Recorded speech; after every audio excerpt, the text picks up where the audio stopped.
স্বাগত। আজকে বাংলাদেশে আপনাদের সঙ্গে আছে আমি খালেদ মুহিউদ্দিন। সবার সমান অধিকার নিশ্চিত করা মুক্তিযুদ্ধের চেতনার সার কথা, যার দারুণ প্রতিফলন আছে আমাদের সংবিধানে। তবু অধিকার চর্চায় বাধা এখন ভয়ের সংস্কৃতি। এসব নিয়ে আজকের আলোচনা লঘু গুরু। কথা বলতে স্টুডিওতে আছেন বিএনপি সহ আইন বিষয়ক সম্পাদক ও সাবেক প্রতিমন্ত্রী অ্যাডভোকেট নিতাই রায়চৌধুরী, সাবেক মন্ত্রী আমাকে মাফ করবেন, অ্যাডভোকেট নিতাই রায়চৌধুরী, আছেন বাংলাদেশ খ্রিস্টান অ্যাসোসিয়েশনের মহাসচিব নির্মল রোজারিও, আছেন এবি নিউজ 24.com এর প্রধান সম্পাদক সুভাষ সিংহ রায় এবং গণসংহতি আন্দোলনের প্রধান সমন্বয়কারী জোনায়েদ সাকিব। স্বাগত আপনাদের। অ্যাডভোকেট নিতাই রায়চৌধুরী, নাস্তিক, ব্লগার, এই ধরনের শব্দ হেফাজতে ইসলাম, বিএনপি ও তাদের সমর্থক কিছু পত্রিকা প্রথম সামনে আনে। পরে ভিন্ন চিন্তার মানুষকে হত্যা শুরু হয়, এরপর এখন ভিন্ন ধারার ধর্মীয় নেতাদেরও হত্যা করা হচ্ছে। হত্যার এই পরিবেশ তৈরির দায় আপনি কাদের দিবেন? আপনার মনে আছে যে নাস্তিক ব্লগারদের ব্লগার নাস্তিক এগুলি আখ্যা দিয়ে ভিন্ন ধারার এটি শুরু হয়েছে আসলে? আপনাকে ধন্যবাদ। এই বাংলাদেশে সম্প্রতি কয়েক মাস বা প্রায় বছরখানেক যাবৎ এই যে প্রথমে নাস্তিক বলে ব্লগার এবং মুক্তবুদ্ধি সম্পন্ন মানুষ এবং বিভিন্ন ধর্মের যারা ধর্ম যাজক বা ধর্মগুরু, সেটা আহমেদিয়া সম্প্রদায় অথবা মানে অন্য সম্প্রদায়, খ্রিস্টান, হিন্দু, বৌদ্ধ, এই যে বেছে বেছে পরিকল্পিতভাবে যে হত্যা করা হচ্ছে, এই হত্যাটা মানে পরিবেশ আমাদের বাংলাদেশের সমাজে নাই। আমি আজকে এখন থেকে মাত্র আধা ঘন্টা আগে আমি ঢাকায় ফিরলাম। গতকাল সকালে আমি বেরিয়েছিলাম, আমি জিনেদা গিয়েছিলাম। সেখানে আনন্দগোপাল গাঙ্গুলি, একজন পুরোহিত এবং যার বয়স হচ্ছে প্রায় 70, তাকে কুপিয়ে হত্যা করা হয়েছে। আমি পাবনা গিয়েছিলাম, সেখানে নিত্যরঞ্জন পাণ্ডে, ঠাকুর অনুকূল মানে ঠাকুরের আশ্রমের তিনি একজন ঋত্বিক, সহঋত্বিক, তাকে সেখানে হত্যা করা হয়েছে। আমি বড়াইগ্রাম গিয়েছিলাম, সেখানে একজন মানে খ্রিস্টান মানে যাজক, তাকে হত্যা করা হয়েছে। মানে এই যে হত্যাকাণ্ডগুলো সেখানে সরেজমিনে কথা বলে দেখেছি। ওই সমাজের ওইখানকার কোনো লোক না, কেউ চেনে না, সমাজের এরকম পরিচয় মানে পরিবেশও ছিল না। এই তিনজন লোকের কোনো শত্রুও ছিল না, তারা ছিল মানে মূলত সেখানে ভালো লোক হিসেবে পরিচিত। এবং এদেরকে হত্যার মাধ্যমে আমার মনে হচ্ছে যে বাংলাদেশে একটা আতঙ্ক, অস্থিতিশীল পরিস্থিতি, একটা অস্থিতিশীল পরিস্থিতি সৃষ্টি করার চেষ্টা করছে। রাইট।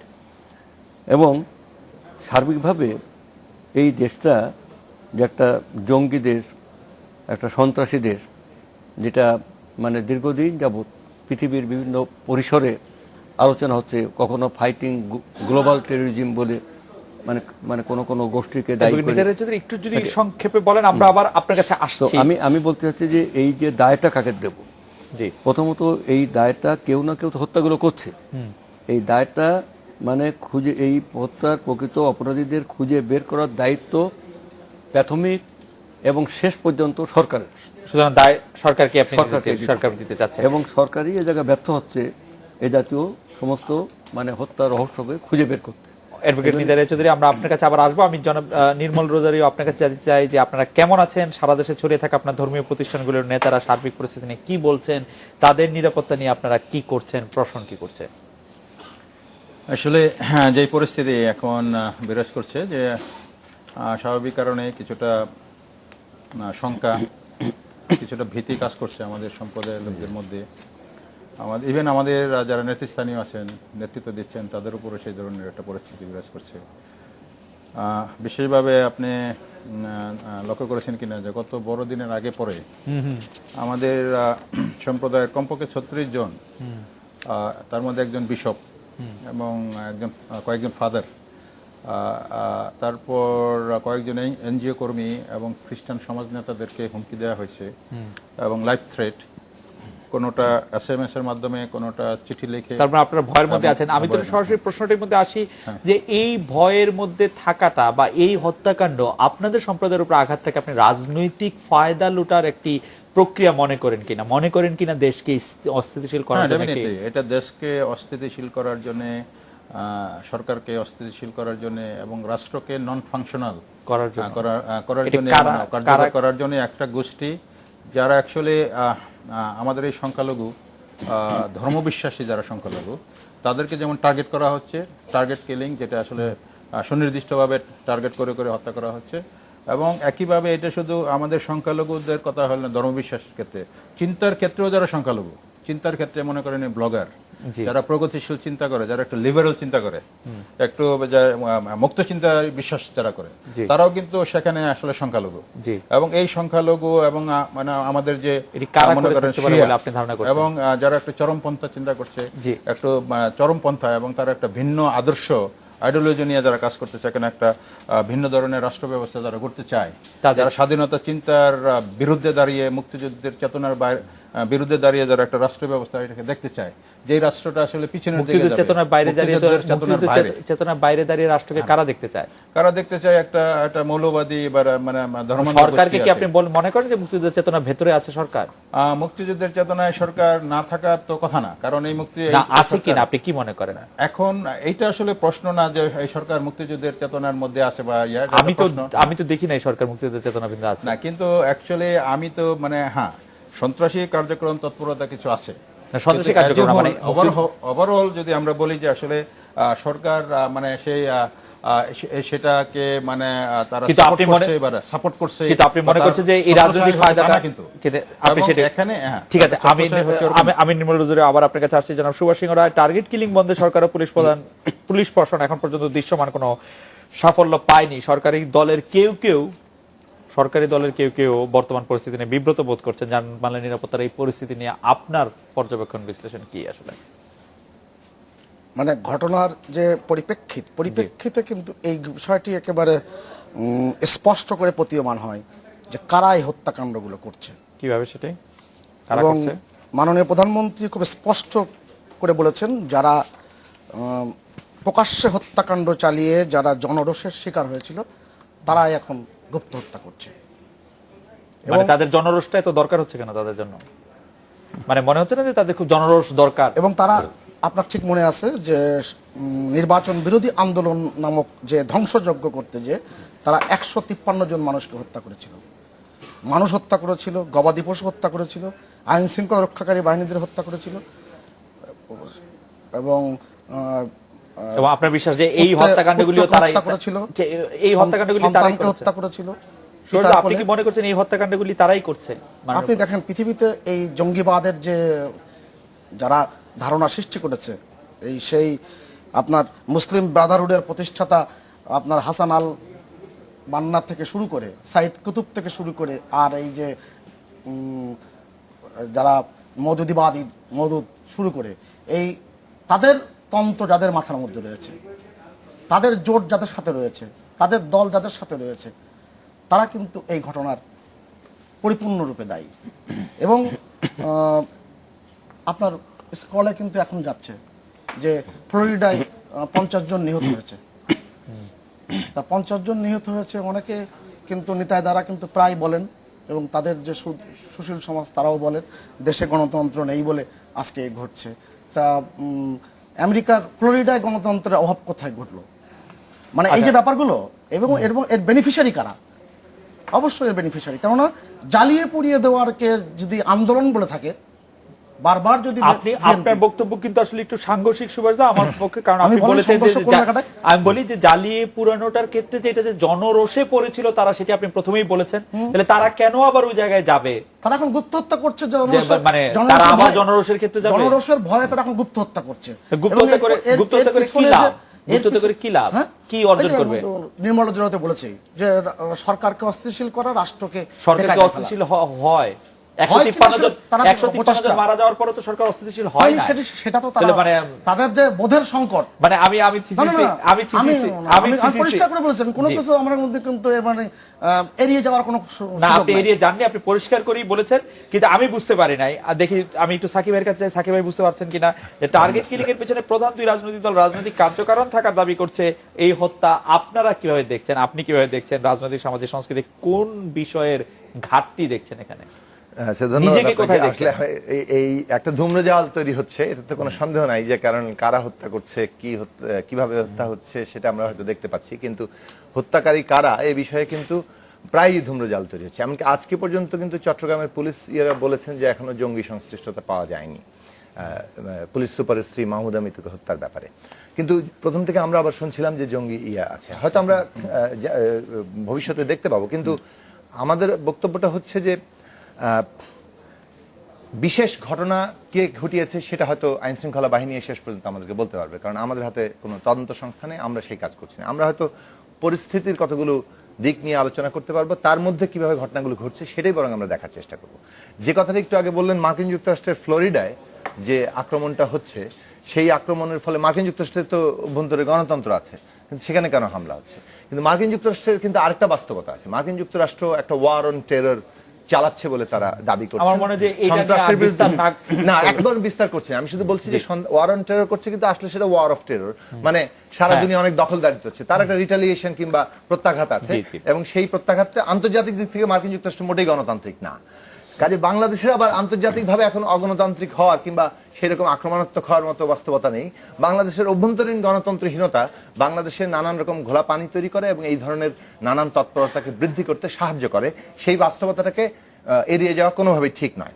আমি শুধু একটা বাস্তবতা বলবো, 2001 সালের নির্বাচনের পরে বিএনপি জামাতের 4 দলীয় জোট যখন ক্ষমতায় আসলো, তারপর কয়েক মাসে কত হাজার হামলার ঘটনা ঘটেছে সেটা আমরা সবাই জানি, এবং 2009 সালে হাইকোর্ট একটা নির্দেশনা দিয়েছিল সেগুলো তদন্ত কমিটি গঠন করে তদন্ত করো, তার বিচার করো, কিন্তু আজ পর্যন্ত সেটার বিচার হয়নি। আমরা পুলিশের কাছে এখন দেখতে পাচ্ছি বিপুল আকারে 5000-এর উপরে গ্রেফতার। তো পুলিশ জানা জিনিসগুলো গ্রেফতার করছে না কেন? জানা কোন জিনিসগুলোর মানে মীমাংসা করেছে? বাংলাদেশে যতগুলো সাম্প্রদায়িক হামলা, হত্যাকাণ্ড, বাড়িঘর লুটপাট, দখল, যেগুলো চোখের সামনে হয়েছে, মানুষজন দেখেছে, এগুলো তো গুপ্ত ঘাতকরা করছে। তো গুপ্ত ঘাতকদের জন্য হাজার হাজার গ্রেফতার হচ্ছে, কিন্তু আমরা জানা জিনিস কিন্তু পুলিশকে বৌদ্ধ মন্দিরে হামলার কথা আমরা বলতে পারি, এগুলো বলতে পারি। আমি এখন যেটা দেখতে পাচ্ছি যে গত এপ্রিল মাসে হিন্দু বৌদ্ধ খ্রিস্টান ঐক্য পরিষদ তার সাধারণ সম্পাদক রানা দাশগুপ্ত প্রেস কনফারেন্স করে বলছেন যে প্রথম এই চলতি বছরের জানুয়ারি থেকে মার্চ, এই প্রথম 3 মাসে গত বছরের একই সময়ের তুলনায় তাদের উপর হামলার সংখ্যা 3 গুণ বৃদ্ধি পেয়েছে, এবং এর জন্য তিনি আওয়ামী লীগকে দায়ী করছেন। শুধুমাত্র নির্বাচনকে কেন্দ্র করে 8200-এর বেশি লোক ক্ষতিগ্রস্ত হয়েছেন, এবং গত বছরে 2015 সালে 261টি হামলার মতো ঘটনা ঘটেছে, সাম্প্রদায়িক হামলা। 3 মাসে 732টি হামলার ঘটনা ঘটেছে। আমি না, 1 মিনিট, আমি শুধু আমার কনক্লুশনটা তথ্যটা 30 সেকেন্ডে। সেটা হচ্ছে যে এই যে একটা কথা আমরা আওয়ামী লীগ তখন বলেছিল যে বিএনপি জামাতের আমলে সাম্প্রদায়িক হামলা হয়, সেটা হয় আমরা দেখেছি, এবং তার কোনো বিচার তাদের 5 বছরের ঘটনা সেটা আমরা দেখেছি। আজকে আওয়ামী লীগ তো দাবি করছে তার আমলে সাম্প্রদায়িক হামলা হবে না, জঙ্গিবাদ বাড়বে না, এবং বিএনপির শাসনের কারণে জঙ্গিবাদ বেড়েছে। কিন্তু আমরা দেখতে পাচ্ছি যে আওয়ামী লীগের আমলে সাম্প্রদায়িক হামলা, এমনকি হিন্দু বৌদ্ধ খ্রিস্টান ঐক্য পরিষদের সাধারণ সম্পাদক, যাকে আমরা সবাই চিনি, তার রাজনৈতিক অবস্থান আমরা কম বেশি জানি, তিনি দাবি করছেন যে এখানে এই সংখ্যা বৃদ্ধি পেয়েছে, এবং এর জন্য সরকারের আওয়ামী লীগের লোক এবং তাদের প্রশাসনিক ক্ষমতা ব্যবহার করে এই ঘটনাগুলো ঘটছে। কাজে এই বাস্তবতাকে আমাদের প্রশ্ন করা দরকার যে আজকে কিভাবে। আমার মনে হয় যে রানা দাশগুপ্তের বক্তব্য আমি শুনেছিলাম, তিনি বলেছেন অনেক ক্ষেত্রে, আমি আপনাকে পুরো প্রেস পুরো বক্তব্যের মধ্যে কিছু বলেছেন। জি, আমি অ্যাডভোকেট নিতাই রায় চৌধুরীর কাছে আসছি যে আমরা একটা বিরতি নিব। অ্যাডভোকেট নিতাই রায় চৌধুরী, বিরতির পর যখন ফিরবো তখন আপনি এই বিষয়গুলি নিশ্চয়ই বলবেন। পাশাপাশি আমি একটি জিনিস জানতে চাইবো যে সম্প্রতি এক মানববন্ধন কর্মসূচির মাধ্যমে শিক্ষা, আইন ও বাজেটে, অ্যাডভোকেট নিতাই রায় চৌধুরী, বিরতির পর যখন ফিরবো তখন আপনি এই বিষয়গুলি নিশ্চয়ই বলবেন। পাশাপাশি আমি একটি জিনিস জানতে চাইবো যে সম্প্রতি এক মানববন্ধন কর্মসূচির মাধ্যমে শিক্ষা, আইন ও বাজেটে হিন্দু সম্প্রদায়ের জন্য 200 কোটি টাকা বরাদ্দ বাতিল করার দাবি তুলেছে আওয়ামী ওলামা লীগ বলে একটি প্রতিষ্ঠান। আওয়ামী লীগের কি ওলামা লীগের দাবি মানা উচিত, নাকি বর্তমানে অবস্থানে অনড় থাকতে বলবেন বাজেটের ক্ষেত্রে? এই প্রশ্ন আপনার কাছে থাকলো। আমরা এটা বিরতি নিয়ে ফিরছি আপনার কাছে। ফিরে এলাম আজকে বাংলাদেশে। অ্যাডভোকেট নিতাই রায় চৌধুরী, বিরতির আগে আপনার কাছে জানতে চাইছিলাম, আপনি অনেকগুলি বিষয় নিয়ে বলতে চাইছিলেন। আমি জানতে চাইছিলাম যে 200 কোটি টাকা যে বরাদ্দ করা হয়েছে, যেটি বাতিলের দাবি চলছে আওয়ামী ওলামা লীগ, শিক্ষা হিন্দু সম্প্রদায়ের জন্য, ওলামা লীগের দাবি মানা উচিত, আর সরকারের পক্ষে থাকবে? ধন্যবাদ। এখানে অনেকগুলো প্রসঙ্গ এসছে, আমরা মূল আলোচনার মধ্যে থাকতে চাই। আপনি সর্বশেষ যে কথাটা বললেন, 200 কোটি টাকা হিন্দু, বৌদ্ধ, খ্রিস্টানদের অথবা হিন্দুদের মানে বরাদ্দ বাতিলের যে দাবি করেছে ওলামা লীগ, এক কথায় উত্তর দিতে পারি, সেটা হচ্ছে যে ওলামা লীগ হচ্ছে আওয়ামী লীগের একটি ইসলামী সংগঠন। মানে আওয়ামী উলামাদের লীগের সাথে সম্পর্ক অস্বীকার করে আমাদের আসছে। সঙ্গে কোনো সম্পর্ক নেই। আওয়ামী লীগ উলামা লীগ মানে এরা আওয়ামী লীগের দেখবেন মানে সমস্ত অনুষ্ঠানে ইফতার পার্টিতে এরা আছে, এদেরকে দিয়ে হয়তো বলানো হচ্ছে যে তোমরা এই কথাগুলো বলো, তাহলে পরে আমাদের সুবিধা হবে। আচ্ছা, তো যাই হোক, যেমন আজকে আপনার এটাও 1 মিনিটে বলে নিই, আজকে হিন্দু বৌদ্ধ খ্রিস্টান ঐক্য পরিষদের সাধারণ সম্পাদক রানা দাশগুপ্ত তিনি দেশে চলমান এই সমস্ত ঘটনা নিয়ে দারুণভাবে উদ্বেগ প্রকাশ করেছেন এবং তার যে মানে হিন্দু সম্প্রদায়ের যে উৎকণ্ঠা উদ্বেগ সেটা উনি তুলে ধরেছেন। ধরে উনি এই সমস্যার সমাধানের জন্য ভারতের প্রধানমন্ত্রী নরেন্দ্র মোদীর হস্তক্ষেপ কামনা করেছেন। রানা দাশগুপ্ত তিনি আওয়ামী লীগেরই আশীর্বাদ পুষ্ট একটা সংগঠন হিন্দু বৌদ্ধ খ্রিস্টান ঐক্য পরিষদ, এবং সরকারের সাথে এদের ঘনিষ্ঠ যোগাযোগ আছে। যদিও আমাদের মানে মাননীয় এমপি আমাদের সাকি যে কথাটা বললেন সেটা হলো যে কতগুলো সঠিক বাস্তবতাও তিনি গত কয়েক মাস তুলে ধরেছেন, যে এই দেশের হিন্দু সম্প্রদায় বৌদ্ধ খ্রিস্টান সম্প্রদায় সংখ্যালঘু সম্প্রদায় বিশেষ করে এই সরকারের আমলে কোনো দিনও ভালো ছিল না, এখন তো চরম মানে একেবারে সর্বনাশের শেষ প্রান্তে এসে পৌঁছেছে। অতীতেও ছিল না, এখনও ছিল না। কারণ আওয়ামী লীগ কখনোই এদেশে মানে ব্রডলি ব্যাপক ভিত্তিক ওই দু একজনকে সুবিধা দেয়, কাউকে তো ব্যাংকের ডাইরেক্টর, কাউকে কিন্তু বিএনপি যে নির্বাচনে আগে বলে যে আওয়ামী লীগকে ভোট দিলে, বিএনপি যে নির্বাচনে বলে আওয়ামী লীগকে ভোট দিলে দেশ হিন্দু রাষ্ট্র হয়ে যাবে। না না, এটা হচ্ছে ভোটের কি বিতর্ক, কে কোথায় বলেছে? না, কে কোথায় বলেছেন? বেগম খালেদা জিয়া বলেছেন, আমি উপস্থিত ছিলাম। না, এটা সঠিক নয়। কোনটা সঠিক নয়? মানে আমার বলাটা সঠিক নয়? এই কথাটা বেগম জিয়ার বলাটা সঠিক নয়। আচ্ছা, উনি এটা বলেন নাই, মানে আমি তো বলছি উনি এটা বলেন নাই। মানে আচ্ছা, এখন আমার বক্তব্য হচ্ছে যে আমি যে কথাটা বলতে চাই যে বিষয়টা হচ্ছে আমাদের দেশের আভ্যন্তরীণ সংকট, এবং যে হত্যাকাণ্ডগুলো হচ্ছে এই হত্যাকাণ্ডগুলো রাজনৈতিক হত্যাকাণ্ড। এটা স্বাভাবিক কোনো মৃত্যু নয়। এই মৃত্যুগুলো দাদা, আমি যদি পুরনো প্রসঙ্গে ফিরে আসি, যে আমি যদি বলতে চাই যে দেশকে অস্থিতিশীল করার যে কথা দিয়ে আপনি শুরু করেছিলেন, দেশ অস্থিতিশীল হলে লাভ কার আসলে? অস্থিতিশীল হলে রাজনৈতিক ফায়দাটা কে পাবে? অস্থিতিশীল হলে এই দেশ অস্থিতিশীল হলে লাভ হচ্ছে এই দেশের উপরে যারা আধিপত্য বিস্তার করে, যারা অসম বাণিজ্য চুক্তি ভারতের লাভ। আমি স্পেশালি কোনো দেশের কথা বলছি না, যারা অসম বাণিজ্য চুক্তি লগ্নি পুঁজির এখানে খাটায়, যেখানে এই দেশটা এখানে আরো অন্যান্য আধিপত্যবাদী দেশও তো আছে, মানে আরো অন্যান্য দেশ আছে, তারা করতে পারে। এবং এই দেশে অস্থিতিশীল মানে করার ক্ষেত্রে এই সরকারের মানে সম্পূর্ণরূপে ব্যর্থতাই তার সহযোগিতা, মানে সরকার ব্যর্থ হচ্ছে, তাতে ফায়দা হচ্ছে, সরকার ব্যর্থ মানেই তাদের সহযোগিতা হচ্ছে। এটা হচ্ছে। আচ্ছা, আরেকটা কথা হচ্ছে যে সুভাষ সিংহরা একটা কথা বলেছেন, সেই কথাটা মানে আমি জবাব দিয়ে আমি কানেক্ট করতে চাই। উনি বলেছেন যে অতীতে মানে আমরা যারা নির্বাচন বিরোধী বলে উনি দাবি করছেন, নির্বাচন বিরোধী হয়ে আমরা দেশে জ্বালাও পোড়াও সন্ত্রাস করেছি, এবং আমরা মানে চিহ্নিত রাজনৈতিক দল বিএনপি এবং বিএনপির মানে সহযোগী সংগঠন যারা আছে তারাই এখন এই গুপ্ত হত্যাগুলো করছে, মানে ওইটার সাথে এটাকে উনি কানেক্ট করছেন। যদিও আপনি তাকে আমি বলতে চাই এই দেশের দেশপ্রেমিক গণতান্ত্রিক জাতীয় স্বার্থের পক্ষে রাজনৈতিক শক্তিকে নির্মূল করার জন্য আমরা যদি বলি উন্ডাই এই গুপ্ত হত্যাগুলো করে এদেশে আপনি বলেছেন, জনাব নির্মল রোজারি, আপনি কি মনে করছেন কোন বিষয়টা? এই বিষয়টাতে নিয়ে যদি আমি একটু কথা বলি, যে দেশকে আসলে এই হত্যাকাণ্ডগুলি সরকারই করছে বলে আপনি মনে করছেন? না, এটা আসলে সরকারই করছেন, এটা আসলে আমরা আসলে মেনে নিতে পারি না। কারণ কোন সরকারের এখানে বেনিফিট কোথায়?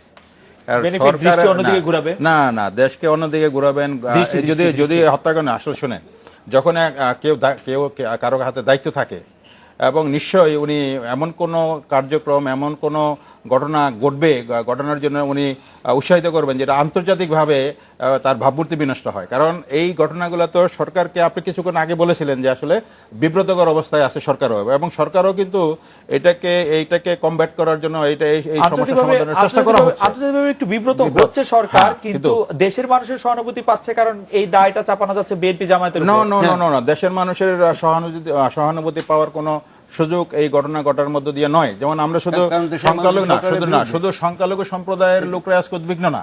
জি। আমি মনে করি সারা দেশের মানুষের একটা উদ্বিগ্ন এবং অনিশ্চয়তা এবং তাদের মধ্যে একটা ভীতি, ভীতি আতঙ্ক। কাজ করতেছে, হতাশা কাজ করতেছে। কিন্তু সরকার যদি এই ধরনের ঘটনা ঘটাবে যদি বলা হয়, সেটা আসলে আমি মনে করি এটা যথেষ্ট আসলে ঠিক না। আরেকটা কি বিষয় যেটা আমি বলতে চাই, দাদা যেটা বলেছেন আমাদের নিতাই দা, যে আসলে হিন্দু বৌদ্ধ খ্রিস্টান ঐক্য পরিষদ সরকারের আশীর্বাদ পুষ্ট নো।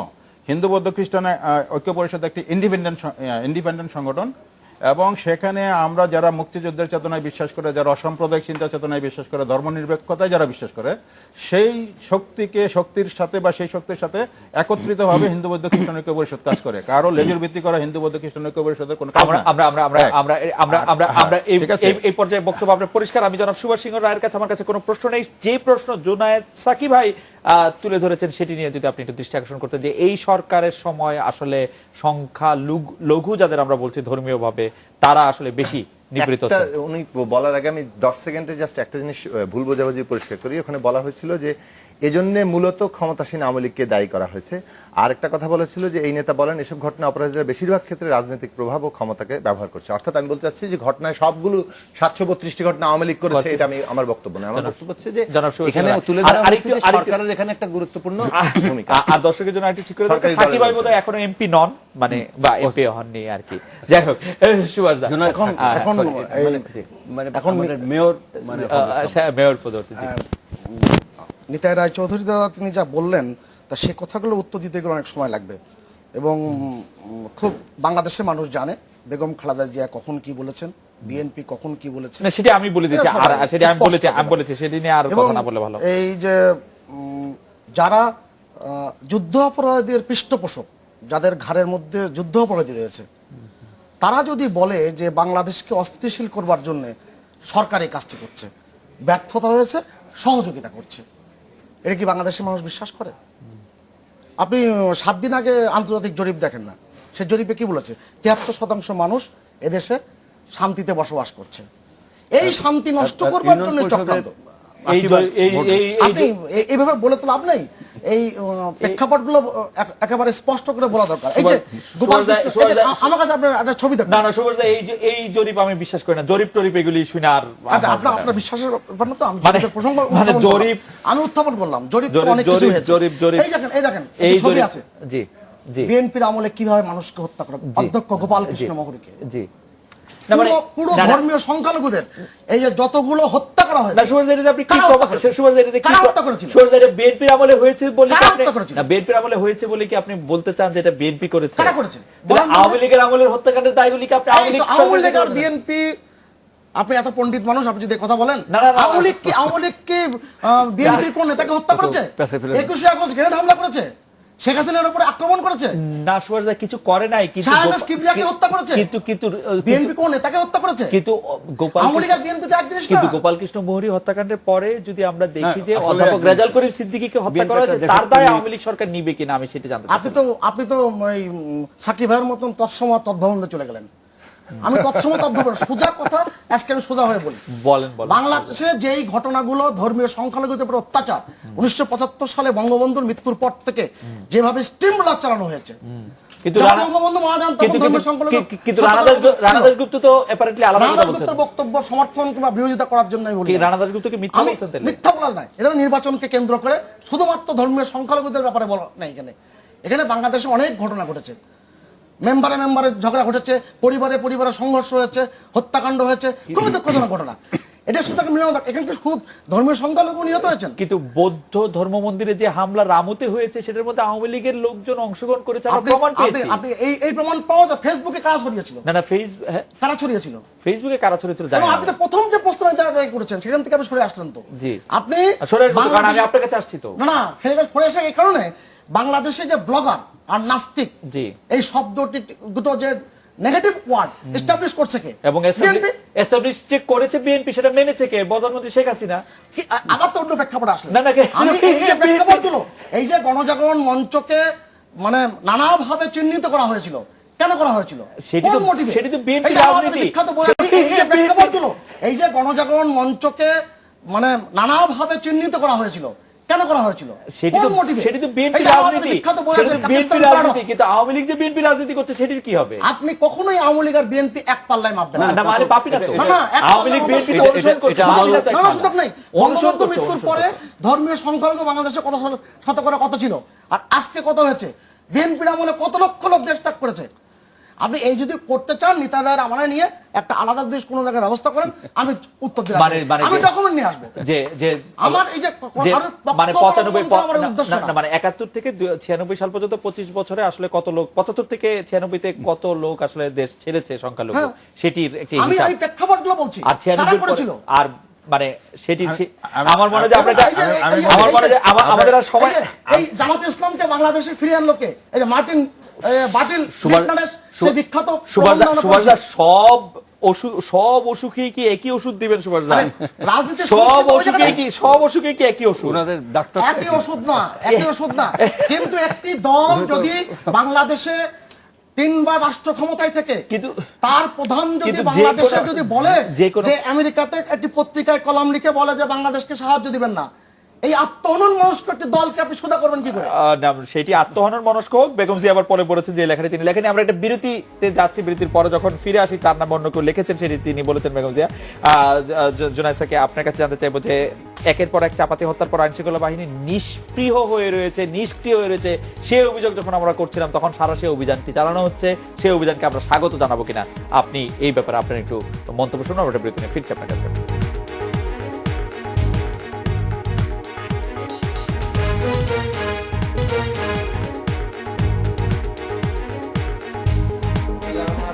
না, ফিরে এলাম আজকের বাংলাদেশে।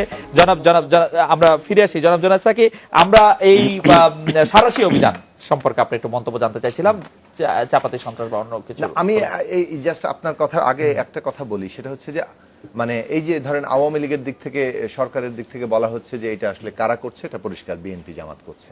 অন্যদিকে বিএনপি জামাতের পক্ষ থেকে বলছে না, এখানে সরকারের আসলে সহযোগিতা, ইন্ধন আছে এবং তাদের ব্যর্থতা এখানে দায়ী। এবং একটা জায়গা কিন্তু অভিযোগের জায়গাটা দেখেন, আওয়ামী লীগ দিকে যখন অভিযোগ, তারা এই বিএনপি জামাতের ঘাড়ে চাপিয়ে তাদের উপর নির্যাতন করার হাতিয়ার পাচ্ছে এবং তারা তাদের যে এখনকার যে জনসম্মতিহীন ক্ষমতা সেটাকে দীর্ঘায়িত করার একটা যুক্তি খুঁজে পাচ্ছে। এটা যেমন একটা যুক্তি হিসেবে আসে। জনসমর্থন পুষ্ট বিএনপি। না, আমি বলছি যে আবার বিএনপিও কিন্তু যে যে কথাটা উনি বলেছেন সেটাও কিন্তু একটা যুক্তি জায়গায় আছে, যে বিএনপি এখন ক্ষমতায় যেহেতু জনগণের পক্ষে কোনো আন্দোলন করে আসতে পারেনি, তারা একটা মানে চোরাগুপ্তা পথ বেছে নিচ্ছে এবং সেটাকে সহযোগিতা করছে। দুটো অভিযোগের মধ্যে কিন্তু এক ধরনের যুক্তি প্রতিষ্ঠা করা সম্ভব এবং দুই দলই কিন্তু জনগণকে যুক্ত উপহার দিচ্ছেন এবং তার ফলে একটা ব্যাপক বিভ্রান্তি হচ্ছে। কিন্তু মোদ্দা কথাটা আবার এই জায়গায় যে আমরা জনগণ কিন্তু সার্বিকভাবে এবং পুরো দেশ কিন্তু একটা সত্যি সত্যি বিপদের দিকে অগ্রসর হচ্ছে।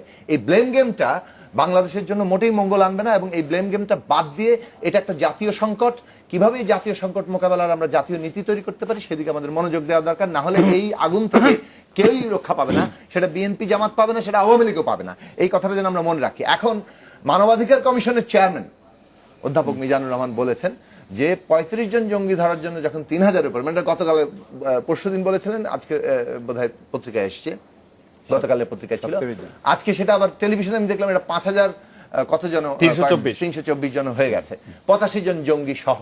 তো 85 জঙ্গি ধরাই যদি হয় তাহলে জঙ্গি ধরেছেন 85 জন আর 5500 লোক ধরে ফেলেছেন। মানে মানুষ কিন্তু প্রশ্ন তোলে, সামনে ঈদ, এখন কি তাহলে মানে গ্রেফতার বাণিজ্যটাই হবে? কিন্তু সাকিব ভাই, 630টি থানা সারা বাংলাদেশে, তার মধ্যে 5324 জন পুলিশের বিশেষ অভিযান চলার সময় ধরা হচ্ছে, পুলিশের বিশেষ অভিযান চলার সময় জঙ্গি তো আসলে বাংলাদেশে আইন অনুযায়ী চলবে, বাংলাদেশে আইন অনুযায়ী সুনির্দিষ্ট অভিযোগ না ছাড়া সুনির্দিষ্ট অভিযোগ আছে, যাদের বিরুদ্ধে, অনেকের বিরুদ্ধে মাদকের অভিযোগ আছে, অনেকের বিরুদ্ধে চোরাচালানের অভিযোগ আছে, অনেকের বিরুদ্ধে এর অভিযোগ আছে, প্রত্যেক অনেকের বিরুদ্ধে আছে। মানে এই 5324 জনের মধ্যে এক একজনের বিরুদ্ধে এক এক রকম অভিযোগ আছে। না সাকিব, আমি আপনাকে একটি সহজ প্রশ্ন করি, আপনি সারা বাংলাদেশে আপনি পরিচিত মুখ, সারা বাংলাদেশে আপনার নেটওয়ার্ক আছে, আপনি কি বলতে পারবেন একদম নাম ঠিকানা দিয়ে যে অমুক লোকটিকে গ্রেফতার করা হয়েছে সেটি একদম সাধারণ নিরীহ এবং নিরপরাধ? এগুলো ফেসবুকে আছে। না, আমি আপনার কাছে জানতে চাই সাকিব ভাই, আমি আপনার কাছে জানতে চাই, আমি আজকে সারাদিন খোঁজ করতে চেষ্টা করেছি যে আপনি নিজে এটা খুব ভালো করে জানেন যে পুলিশের বিরুদ্ধে এই সাধারণ মানুষকে ধরে অথবা সুনির্দিষ্ট অভিযোগ ছাড়া মানুষকে ধরে একটা নানানভাবে অর্থ সাকিব ভাই, আমি নেওয়ার একটা 5324 জনের ক্ষেত্রে জানতে চাচ্ছি, প্রবলভাবে জারি আছে। স্পেসিফিক এই 5324 জনের মধ্যে 5300 জনের মধ্যে এটা এই বাংলাদেশের অতীত অভিজ্ঞতা থেকে খুবই সাধারণভাবে প্রশ্ন সাকিব ভাই, তোলা এই যায়। 5324 জনের মধ্যে আপনার পরিচিত কেউ আছে কিনা? আমার পরিচিত কেউ আছে কিনা সেটা কোনো কোনো গুরুত্বপূর্ণ খবর বিষয় আসছে কিনা আপনার কাছে 5324 জন সম্পর্কে? আমরা এর মধ্যে অনেকগুলো ঘটনাতে বহু অভিযোগ উত্থাপিত হচ্ছে যে মানুষ এই ধরে নিয়ে যাওয়া হচ্ছে এবং ধরে নিয়ে পয়সা আদায় করা হচ্ছে। এই যে জায়গাটা আছে সেই জায়গাটাতে বাংলাদেশের নাগরিকদের নিরাপত্তার প্রশ্নটা আমাদের এখানে গুরুত্বপূর্ণ। ধরে নিয়ে গিয়ে পয়সা আদায়ের এটা- অভিযোগ এটা করছেন। কোথা থেকে আসছে এটা দেখেন, সেটা হচ্ছে যে আমরা এই যে একজন বাংলাদেশে হিন্দু, বৌদ্ধ, খ্রিস্টান কোন সম্প্রদায়ের মানুষ মারা যাচ্ছেন, মুসলমান সম্প্রদায়ের মানুষ মারা যাচ্ছেন, আবার একটু ভিন্ন মতাবলম্বী, ভিন্ন মতাবলম্বী লেখক ইত্যাদি ইত্যাদি মারা যাচ্ছেন। ভিন্ন মতাবলম্বী আমরা- মুসলমানদের মধ্যে এরা কি ভিন্ন মতাবলম্বী। বাংলাদেশের নাগরিক? এরা বাংলাদেশের নাগরিক। তাহলে বাংলাদেশে একজন নাগরিক নিহত হচ্ছেন এবং নাগরিক নিহত হওয়ার প্রশ্নটাকে কিন্তু হাইলাইট করা দরকার। কোনো না কোনো ভাবে তাদের একটা ভিন্ন মতের পরিচয় তুলে যেমন মানে তাদেরকে হত্যা করা যায় এরকম একটা আবহাওয়া কিন্তু এখানে কম বেশি এবং তৈরি করছেন অ্যাডভোকেট নিতাই রায় চৌধুরী সহ তার দলের লোকজন, এরকমই মনে হচ্ছে আমাদের দর্শকেরও আমারও। আমরা একটা বিরতি নিচ্ছি, অ্যাডভোকেট নিতাই রায় চৌধুরীর কাছে যখন ফিরবো তখন অবশ্য আমরা বিরতির সময় কথা বলছিলাম, জনাব নির্মল রোজারিও বলছিলেন যে রানা দাশগুপ্ত ভারতীয় প্রধানমন্ত্রীর হস্তক্ষেপ কামনা করেছেন বলে যে আপনি যে তথ্য দিয়েছেন সেটি আসলে ঠিক না। আপনি এই বিষয়ে নিশ্চয়ই বলবেন। আমরা একটা বিরতি নিয়ে ফিরছি আপনার কাছে, অ্যাডভোকেট নিতাই রায় চৌধুরী।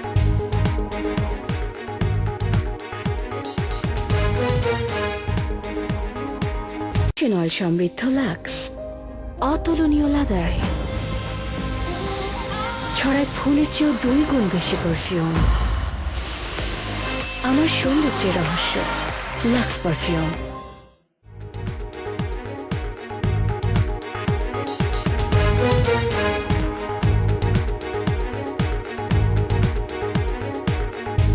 ফিরে এলাম আজকে বাংলাদেশে, অ্যাডভোকেট নিতাই রায় চৌধুরী। আচ্ছা, ধন্যবাদ। আমি বাংলাদেশের এই সার্বিক পরিস্থিতি নিয়ে একটা কথা উত্তর দিতে চাই। সুভাষ সিংহ রায় যে কথা বলেছেন যে বিএনপি আর আওয়ামী লীগকে এক জায়গায় দাঁড় করাবেন না, এটা উনি যথার্থই সত্য কথা বলেছেন। কারণ আওয়ামী লীগ আর বিএনপি এক নয়। বিএনপি হচ্ছে একটি উদার, গণতান্ত্রিক, দেশপ্রেমিক, জাতীয়তাবাদী রাজনৈতিক সংগঠন। কবে থেকে? Duty of BNP is to protect our national economy. The duty of a BNP, being a nationalist party, is to safeguard our national interest. We are for national interest, we are for national economy. এখন কথা হচ্ছে যে আওয়ামী লীগ একটা autocratic party, তাদের প্রথম থেকে এটা একটা স্বৈরাচারী এবং বর্তমানে একটা ফ্যাসিস্ট পার্টি, এবং রাষ্ট্রযন্ত্র সম্পূর্ণরূপে বল প্রয়োগের মাধ্যমে, ফ্যাসিমো শব্দ থেকে ফ্যাসিজম এসছে, ফ্যাসিমো মানে বল প্রয়োগের মাধ্যমে সম্পূর্ণ ভোটবিহীন অবস্থায় এই সরকার ক্ষমতায় আছে। এবং সেই কারণেই এই দেশের প্রতিপক্ষ রাজনৈতিক শক্তি তাদেরকে স্তব্ধ করে দেওয়ার জন্য এবং বিভিন্নভাবে এদেশের প্রগতিশীল শক্তি, এদেশের মানে মুক্তবুদ্ধি সম্পন্ন শক্তি সবাইকেই করা হচ্ছে। এখন আমি বলতে চাই, 1 মিনিটে বলবো, 30 সেকেন্ডে বলতে হবে দাদা। 30 সেকেন্ড। লিবারাল ডেমোক্রেসি যেখানে নাই, মানুষ যেখানে মানে শান্তিপূর্ণভাবে গণতান্ত্রিক প্র্যাকটিস করতে পারে না, সেখানে আপনার এইভাবে সন্ত্রাসবাদ, জঙ্গিবাদ মানে গড়ে উঠবে। এবং যারা লিবারাল ডেমোক্রেসিতে বাধা দেয় তারাই এই ধরনের জঙ্গিবাদ, সন্ত্রাসবাদকে লালন করে, পালন করে এবং তাদেরকে তৈরি করে। এই সরকারই বর্তমান দায়ী বর্তমান পরিস্থিতির জন্য। এবং অবিলম্বে আমরা জাতীয় ঐক্যের ডাক দিতে চাই সমস্ত দেশের সমস্ত মানে আপনি জাতীয় ঐক্যটা দিচ্ছেন। এবং জনাব নির্মল রোজারিও, আমি বলতে চাচ্ছি যে আসলে নেতাদের যে কথাটা বলছিল রানা দাশগুপ্ত সম্পর্কে, আমি শেষ করিনি, এক মিনিটই আমি সরি। আমাকে এই কথাটা আসার সময় এক বন্ধু টেলিফোনে বলল, এখন আপনি মানে আমার কাছে অত্যন্ত বিশ্বাস যে আপনি যখন বলছেন তখন আমার আর ঠিক আছে। আসলে রানা দায়িত্ব ধরনের কথা বলেন, তবে বিষয়টাকে শুধু ঠিক আছে দাদা, বিষয়টাকে শুধু মানে আমাদের জাতীয় প্রেক্ষাপট বিবেচনায় নিলে হবে না। জাতীয় একটা বিষয়, এটা যে ঘটনাগুলো ঘটছে এটা আসলে আন্তর্জাতিক একটা প্রেক্ষাপট আছে, গ্লোবাল ইস্যু আসলে একটা হয়ে গেছে টেরোরিজম এবং নৈরাজ্য এবং এই ধরনের ঘটনা যারা ঘটাচ্ছে তারা শুধু দেশ না, over boundary, beyond the boundary also. সুতরাং ইন্টারন্যাশনাল ইস্যু এটা, এবং এটা খুব ডিপ রুটেড। এটা কিন্তু সাধারণ সন্ত্রাসী ঘটনা বিবেচনা করলে কিন্তু এটা ভুল হবে। সুতরাং আমরা মনে করতেছি যে যেই পরিস্থিতি আজকে আসছে, যদি আমরা পরস্পরকে ব্লেম করতে থাকি, একদল আরেক দলকে ব্লেম করতে থাকি, তাহলে কিন্তু এটা রাষ্ট্রের জন্য, জাতির জন্য একটা বিপদ মানে এটা একটা বিপদের যে সম্মুখীন হতে ঐক্যের হবে, ডাক এটা বিএনপি দিয়েছে, definitely। যে ঐক্যের ডাক বিএনপি দিয়েছে তাতে আপনারা অংশ নেবেন কিনা? হ্যাঁ, কোথায়? যে ঐক্যের ডাক দিচ্ছে এইটা না, ঐক্যের ডাক, হ্যাঁ, যেটা বলা হয়েছে যতটুকু আমি জেনেছি, ঐক্যের ডাক দেওয়ার সাথে সাথে যেটা বেগম খালেদা জিয়াকে বলা হয়েছে, যেটা আমার কথা না, এটা আমাদের 14 দলের সমন্বয়ক বলেছেন, তাহলে জামাতে ইসলামকে পরিত্যাগ করতে হবে। আচ্ছা। আপনি জামাতে ইসলামকে পরিত্যাগ করে না ঐক্যের করলে- ডাক দেন, তাহলে- তাহলে definitely তাহলে এটা সেটা সেখানে ঐক্যের ডাক আপনি সম্পর্কে আসেন বুঝাবেন। ওইভাবে। যারা আর আমার কথা হলো না, আমার জি। কথা হলো যে বিষয়টাকে সরকার শুধু পুলিশের পক্ষে বা শুধু সরকারের পক্ষে নাগরিক করা সম্ভব সচেতনতা নয়। দরকার। নাগরিক সচেতনতা দরকার, নাগরিক প্রতিরোধ দরকার আছে, এবং সেখানে এটাকে ন্যাশনালি এবং মানে আমি কথা রিজিওনাল ইস্যু হিসাবে এবং আন্তর্জাতিক জনাব নির্মল বিজয়, আপনাকে ধন্যবাদ। জনাব সুভাষ সিং রায়, আপনার মন্তব্য শুনবো। মানে আমার নেতাদার কথা শুনে, আমার তো অনেক গুরুজন মানুষ শুনি, ওনার কথা শুনে আমার মনে হয় সে মেঘনাদ বধ কাব্যের লাইন, যে একই কথা শুনি আজি মন্থরার মুখে। বিএনপির নেতার মুখ দিয়ে শুনি যে প্রগতিশীল শক্তিকে ধ্বংস করা, এবং বিএনপি একটি জাতীয় ঐক্যের পার্টি। কবে ছিল, কোন সময় ছিল, কবে হয়েছে, আর কবে হওয়ার আকাঙ্ক্ষা আছে কিনা? এবং এই না, আমার তো নিজেদের কথা শুনে মনে দলের হলো তো যে- ম্যানুফ্যাকচারিং ডিফেক্ট আছে। ওই এক চিমটি মুক্তিযুদ্ধ, এক মুঠ রাজাকার আলবদর আল শামস, আর এক জগ সমাজে নানান শ্রেণীর খারাপ মানুষ, এই গোটা দিয়ে হয়েছে বিএনপি। এবং এই যে সাম্প্রদায়িক শক্তিকে উস্কানি দিয়ে, সাম্প্রদায়িক শক্তিকে মাথায় তুলে তারা এখন রাজনীতি স্বার্থ হাসিলের চেষ্টা করছে। এই যে জ্ঞান রাজনৈতিক শিক্ষকতাও করছে, তাদের পথে আবার আওয়ামী লীগ অনুসরণ করছে। এই কথাগুলো জবাব দিতে হবে, এটা জনগণ উপলব্ধি করে। এটা তো সুযোগ নাই। আওয়ামী লীগ তার জন্মসূত্রে পাওয়া যায় সংগ্রামী ঐতিহ্য, এর থেকে তার ছুটে যাওয়ার সুযোগ নাই। কোথায় আর ছুটলো আপনি তো? আওয়ামী লীগ আর বিএনপি কে বারবার এক কথা বলা হচ্ছে। না, ঠিক আছে, মানে আওয়ামী লীগ- বিএনপির সাথে আওয়ামী লীগের তুলনাই দেওয়া যাবে না, ঠিক আছে আপনি না, বলেন। এই তুলনা অনেক তুলনায়, যে বিএনপি ক্ষমতা থাকা অবস্থায় আসদুল্লাহ মাস্টারকে হত্যা করেছে, শাহনাজ কিবরিয়াকে হত্যা করেছে, 21 আগস্ট গ্রেনেড হামলা করেছে, 10 ট্রাক অস্ত্রের ট্রাক ধরা পড়েছে, এবং এই সারা দেশে বোমা বিস্ফোরণ ঘটিয়েছে। এই যে এটার সঙ্গে আওয়ামী লীগের তুলনা করা ঠিক না। না, তুলনা করা যাবে এই যে না। তুলনা আমি করা আওয়ামী লীগকে বারবার আওয়ামী লীগের সাথে তুলনা করতে চাই, তুলনা করি। রাজীব হায়দার যখন হত্যা করা হলো, তখন প্রধানমন্ত্রী বললেন যে উনি হচ্ছেন দ্বিতীয় মুক্তিযুদ্ধের প্রথম শহীদ, আর সর্বশেষ যখন আমরা হত্যাকাণ্ডটি ঘটলো তার আগের ক্ষেত্রে আমরা বলতে শুনলাম যে আমার ধর্মকে যদি কেউ আঘাত করে তাহলে তোকে আমি চুপ করে বসে এই যে থাকবো না। এই যে এটা যে shift। এই যে খাপসারা কয়েকটি বক্তব্য একসঙ্গে জড়ো করলে হবে না, অনেকগুলো প্রাসঙ্গিক বিষয় নিয়ে আসতে হবে। যে একটু আমাকে ধরিয়ে দেন তাহলে, এক মিনিটের বাংলাদেশের মুক্তিযুদ্ধের চেতনার যে বিষয়টি, সে চেতনার বিষয়টা যদি বিএনপিকে আপনি মিলিয়ে ফেলেন, আমি বিএনপি এখানে বাদ রাখলাম, আমি আওয়ামী লীগের সাথে আওয়ামী লীগ তুলনা। প্রবলেমটা ওখানে হচ্ছে তো। বিএনপি বাদ, এবং যে বিএনপি বাদ, কথাগুলো দুষ্ট বলা দল হচ্ছে, বিএনপি বাদ। আপনি আজ পর্যন্ত 1981 সালের 17 মে শেখ হাসিনা দেশে ফিরে এসেছেন, জি। এরপর থেকে তিনি একটি বক্তব্য আপনি আমাকে দেখবেন, নিতারায় চৌধুরী দা যদি পরে কখনো দেন, যে একটি বক্তব্য আছে, যে এই বক্তব্য তিনি সত্যের বাইরে কোনো বক্তব্য রেখেছেন, কখনো তিনি রাখেননি। এবং এই যে প্রেক্ষাপটগুলো, এটা বুঝবার বিষয় আছে। বাংলাদেশের রাজনীতিকে অস্থিতিশীল করতে চায় কারা? সারা পৃথিবীতে সমস্যাটা আছে। আজকে আমেরিকাতে হচ্ছে, আজকে পার্শ্ববর্তী ভারত রাষ্ট্রে আমি- দাদ্রির ঘটনা ঘটেছে। আমি আসলে সাম্প্রদায়িক শক্তিগুলোকে যারা কাজ লাগাচ্ছে কারা? আমি কোন বিশ্বের আসলে মরণ? আপনার উত্তর থেকে আমার প্রশ্নটি খুঁজতে চেষ্টা করছি, আমি কি প্রশ্ন করেছিলাম আমি বুঝতে পারছি না, মানে যে না, আপনি আপনি বক্তব্য ভুলে রেখেছেন। গিয়েছেন। আমি- বাংলাদেশে পাকিস্তান ছিটমহলের যারা বাসিন্দা, জি। তারা বাংলাদেশকে অস্থিতিশীল করতে চায়। এই পাকিস্তান ছিটমহলের লোকদেরকে চিহ্নিত করার জন্য জাতীয় ঐক্যের প্রয়োজন, জি। মুক্তিযুদ্ধের চেতনা আলো। সেটি তো আপনি চিহ্নিত করার জন্য প্রয়োজন, কিন্তু আপনারা তো এবং সাকিব ভাই যেভাবে বললেন, চিহ্নিত মনে করে ফেলেছেন। সাকিব ভাই যেভাবে বললেন, সাকিব ভাই যেভাবে বললেন যে 6000 কিংবা 5000 লোককে কেন গ্রেফতার করা হয়েছে, ব্যাপারটা এমন যে জঙ্গিরা সব এক জায়গায় বসেছিল, ওই জায়গায় যে ওই লোককে গ্রেফতার করতে হইবে। আচ্ছা, এবং এই প্রেক্ষাপটটা কিন্তু সম্পূর্ণ আসলে ভিন্ন। যাই হোক, সাকিব ভাই আপনার কাছ থেকে 30 সেকেন্ড শুনবো। সুভাষ দা বললেন যে জঙ্গি 30 সেকেন্ডে গ্রেফতার তো আর কিছু করার বলা যাবে না। জি। আমরা এই যে হত্যাকাণ্ডগুলো ঘটছে, আমরা এই বাংলাদেশের নাগরিক হত্যাকাণ্ডগুলোর আমরা বিচার চাই। আমরা প্রকৃত দোষীরা যাতে গ্রেফতার হয়, পুলিশ যাতে সেই অনুযায়ী তাদের ভূমিকা পালন করে, সেইটা আমরা দেখতে চাই। এবং পুলিশ যাতে গ্রেফতার বাণিজ্য না করে, বিচার বহির্ভূত কোনো হত্যাকাণ্ড না করে, বাংলাদেশে আইনের শাসন প্রতিষ্ঠায় তাদের ভূমিকা পালন করে, সেটা আমরা দেখতে চাই। বাংলাদেশে একটা ডেমোক্রেটিক পলিটি, একটা গণতান্ত্রিক রাজনৈতিক ব্যবস্থা দরকার, সেটাই একমাত্র সমাধান। তার ভিতরেও সমস্যা থাকতে পারে, কিন্তু গণতান্ত্রিক রাজনৈতিক ব্যবস্থা না থাকলে এইভাবে ঘোলা পানি করে কেউ ক্ষমতায় থাকবে অথবা কেউ ক্ষমতায় যেতে চাইবে। কিন্তু এবং আন্তর্জাতিক শক্তিগুলো বুঝতে পারেন সাকিব ভাই, আমি বুঝতে পারবো না, কিভাবে হবে? নানান রকম আন্তর্জাতিক শক্তি এই না, ঘোলা এটা পানিতে কি- মাছ শিকার করবে। কাজেই আমরা একটা গণতান্ত্রিক রাজনৈতিক ব্যবস্থা ছাড়া অংশগ্রহণ জাতীয় নির্বাচন ঐক্য তৈরি কিন্তু- করতে পারবো না। কিন্তু এই এই কথাটা বয়ানটিকে- আপনি আরেকটি talk show আয়োজন করেন, না, কারণ এই আমাকে সময় দেন, আমি বয়ানটিকে ব্যাখ্যা করব। আমার কাছে আমাকে ভুলই বলে মনে হয়, আমার কাছে সময় নাই। এই বিষয়ের উপরে একটা বিয়ে করেন, ডেমোক্রেটিক ইনস্টিটিউশনগুলো সব ভেঙে গেছে, জি। গণতান্ত্রিক প্রতিষ্ঠানগুলো ভেঙে যাওয়ার কারণে হ্যাঁ। দেশে অংশগ্রহণমূলক প্রতিদ্বন্দ্বিতাপূর্ণ গণতান্ত্রিক নির্বাচন প্রতিষ্ঠানগুলির মধ্যে না যেই থাকার দল কারণে আছে, যেই দল রাষ্ট্র ক্ষমতায় এটা এসে সহজ যেও হিসাব। না, আপনি সহজ হিসাব না। একটা দেশের আপনাদের সহজ হিসাব তো হবে না। একটা দেশের যেই দেশের রাষ্ট্র গুরুত্বপূর্ণ ক্ষমতা অংশ মানুষ, সেটা অধিকাংশ মানুষ যখন একটা রাজনৈতিক ব্যবস্থার মধ্যে নিজের রাজনৈতিক প্রতিনিধিত্বকে আর আইনি ভাবে দেখতে পায় না, তখন এটা এই ধরনের নানান রকম রাজনৈতিক উগ্রবাদী প্রতিনিধিত্বকে- শক্তির উত্থান ঘটে। ওখানে এটা আমি- সারা আমি- আন্তর্জাতিক আমি- জোরে- চিনে উঠে নাই, চিনে উঠে নাই, চিনে উঠে নাই। চীন অন্য একেবারে ভিন্ন ঘটনা। চীনে হয় নাই, নিতাই রায় চৌধুরী- নিতাই রায় সাকিব চৌধুরী- ভাই তো জোরে কথা বললে হবে না, নিতাই- বাংলাদেশের জনাব নিতাই রায় রাজনৈতিক চৌধুরী, প্রেক্ষাপট নির্মল বুঝতে হবে। রোজারিও, সুভাষ সিংহ রায় এবং জনাব ইসাকে আপনাদের অনেক ধন্যবাদ। এই ছিল আজকে বাংলাদেশে দেখা হচ্ছে আগামীকাল এই সময়। শুভরাত্রি।